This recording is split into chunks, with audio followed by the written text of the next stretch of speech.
दोस्तों, आज मैं आपके लिए एक बहुत ही मजेदार और नई स्टोरी लाया हूँ जिसमें होगी हंसी, मस्ती और तीखी चटपटी पानी पूरी। तो चलो बिना टाइम वेस्ट किए स्टोरी शुरू करते हैं। ये कहानी है सूरजपुर गांव की मीरा और करण की। मीरा एक स्वाभिमानी और मेहनती महिला थी। उसके लिए गरीबी से बड़ा दुख अपमान था। वो अपने परिवार के लिए हर मुश्किल सह सकती थी, लेकिन किसी के आगे झुकना उसे मंजूर नहीं था। मीरा का पति करण एक सीधा साधा मजदूर था। वो गांव के जमींदार चौधरी रणवीर के खेतों में दिन रात मेहनत करता था, लेकिन कर्ज ऐसा था जो खत्म होने का नाम ही नहीं लेता था। मीरा, रहने दे, अभी खाने की चिंता मत कर। अगर आज खेत पर देर हुई ना तो चौधरी झोपड़ी खाली करवा देगा। कब तक सहेंगे हम ये सब करण? दिन भर खून पसीना बहाते हो, फिर भी घर में 2 वक्त का खाना नहीं। सब ठीक होगा मीरा, बस थोड़ा और सब्र। कुछ देर बाद करण चौधरी रणवीर की हवेली पहुंचता है। रणवीर गांव का सबसे निर्दयी आदमी था। उसे गरीबों को तड़पते देखने में मजा आता था। ओ करण, सुना है तेरी बीवी आजकल काम ढूंढ रही है। क्या बात है, तेरी कमाई से अब चूल्हा नहीं जलता।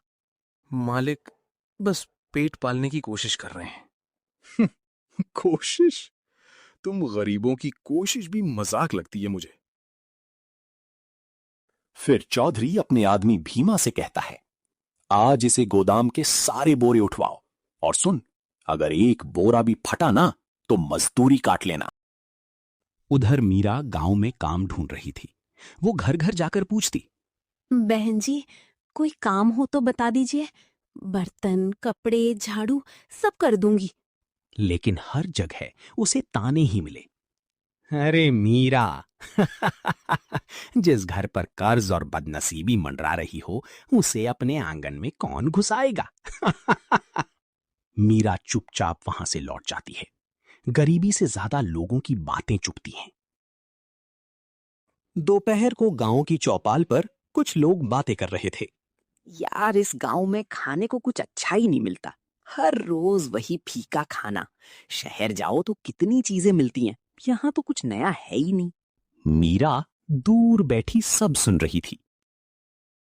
इन लोगों के पास पैसे हैं, लेकिन गांव में स्वाद नहीं, और मेरे पास स्वाद का हुनर है। रात को करण घर लौटा। उसके कपड़े मिट्टी और पसीने से भीगे हुए थे। आज की मजदूरी भी चौधरी ने कर्ज में काट ली। करण, अगर हम खुद का कुछ शुरू करें तो? हमारे पास तो 1 रुपया नहीं। मेरे पास माँ के सिखाए मसाले हैं। अगर हम कुछ ऐसा बनाएं जो पूरे गांव में किसी ने ना चखा हो। करण चुप हो गया। अगली सुबह मीरा अपनी शादी की आखिरी बची पायल निकालती है। इसे बेच देते हैं, थोड़ा सामान आ जाएगा। नहीं मीरा, ये तेरी आखिरी निशानी है।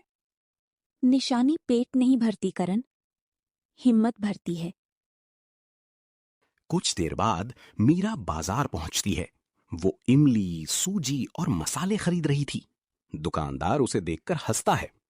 अरे गांव वाली, ये मसाले महंगे हैं, तेरे बस के नहीं। सेठ जी, मिर्च में रंग ज्यादा है और खुशबू कम।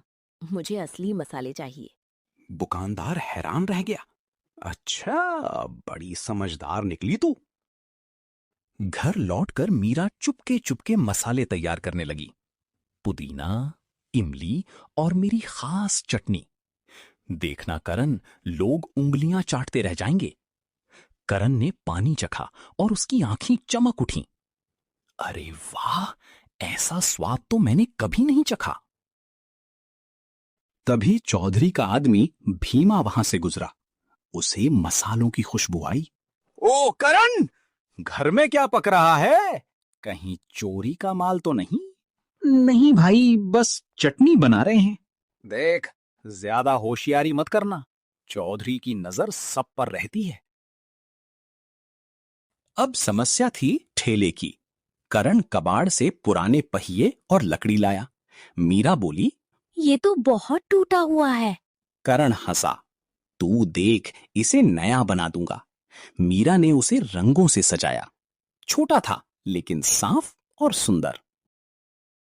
शाम को दोनों चौपाल पर अपना ठेला लगाते हैं, लेकिन कोई ग्राहक नहीं आता।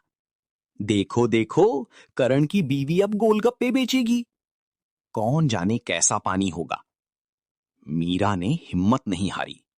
आइए, सूरजपुर की सबसे चटपटी पानी पूरी। एक बार खाओगे शहर भूल जाओगे। तभी गांव के बूढ़े दयाराम काका वहां पहुंचे। बहुत आवाज लगा रही है रे मीरा, चल एक प्लेट दे। अगर पसंद ना आए तो पैसे मत देना काका। मीरा ने पहली पानी पूरी बनाकर काका को दी।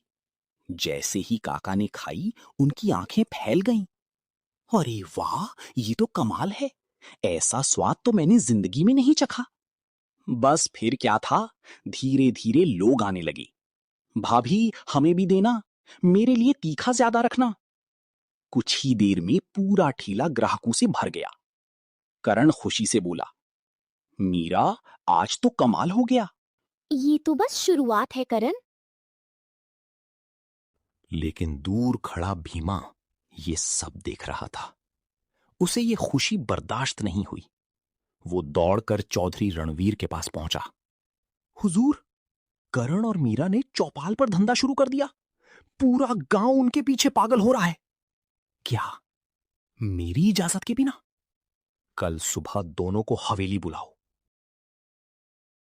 अगले दिन हवेली में चौधरी गरज कर बोला, तेरा पुराना कर्ज और ब्याज मिलाकर 7,000 बनते हैं। आज शाम तक पैसे दो, वरना ठेला बंद। सरकार, अभी तो काम शुरू किया है, थोड़ा वक्त दे दीजिए। कमजोरों को वक्त नहीं मिलता। तभी मीरा आगे बढ़ी, हम मेहनत से हर पैसा चुकाएंगे, लेकिन धंधा बंद नहीं करेंगे। चौधरी गुस्से से तिलमिला उठा, ठीक है, देखता हूं कौन तेरे ठेले पर आता है। शाम को चौपाल पर चौधरी के गुंडे लाठियां लेकर खड़े थे। जो भी यहां खाएगा चौधरी का दुश्मन कहलाएगा। लोग डर गए, कोई आगे नहीं आया। लेकिन मीरा ने हार नहीं मानी। काका, आज नया मसाला बनाया है, एक बार चक्कर तो देखिए।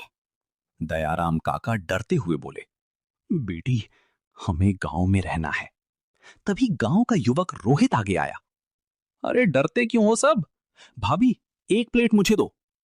मीरा मुस्कुराई। बस फिर एक के बाद एक लोग आने लगे। ये देखकर चौधरी आग बबूला हो गया। उसने भीमा को जहर जैसी पुड़िया देकर कहा, इसे उनके पानी में मिला दे। जब लोग बीमार पड़ेंगे, खुद ठेला जला देंगे। अगले दिन भीमा मौका देखकर पुड़िया निकालता है, लेकिन तभी गांव का कुत्ता मोती उस पर झपट पड़ता है। भीमा गिर जाता है और पुड़िया नीचे गिर पड़ती है। मीरा ने पुड़िया उठाकर सूंघी। ये क्या है? सच बोलो। गांव वालों ने भीमा को घेर लिया। डरकर उसने सब सच बता दिया। चौधरी ने कहा था। बस फिर गांव वाले गुस्से में हवेली पहुंच गए। मीरा ने चौधरी की आंखों में आंखें डालकर कहा, आज फैसला कीजिए, या तो हमें इज्जत से जीने दीजिए, वरना पूरा गांव आपका साथ छोड़ देगा। चौधरी समझ गया कि अब खेल पलट चुका है। अगर मजदूर चले गए तो उसकी फसल बर्बाद हो जाएगी। ठीक है, आज से करण का सारा कर्ज खत्म। और सुनिए चौधरी साहब, अब मजदूरी पूरी मिलेगी, नकद। उस रात मीरा और करण अपने घर में बैठे थे। दिए की रोशनी में दोनों मुस्कुरा रहे थे। करण बोला, आज तेरी हिम्मत ने हमें गुलामी से आजाद कर दिया। मीरा हल्की मुस्कान के साथ बोली, हिम्मत सबके अंदर होती है करण, बस उसे जगाने वाला चाहिए। अब सो जाओ, कल सुबह फिर से तीखा पानी तैयार करना है। पूरा गांव इंतजार करेगा।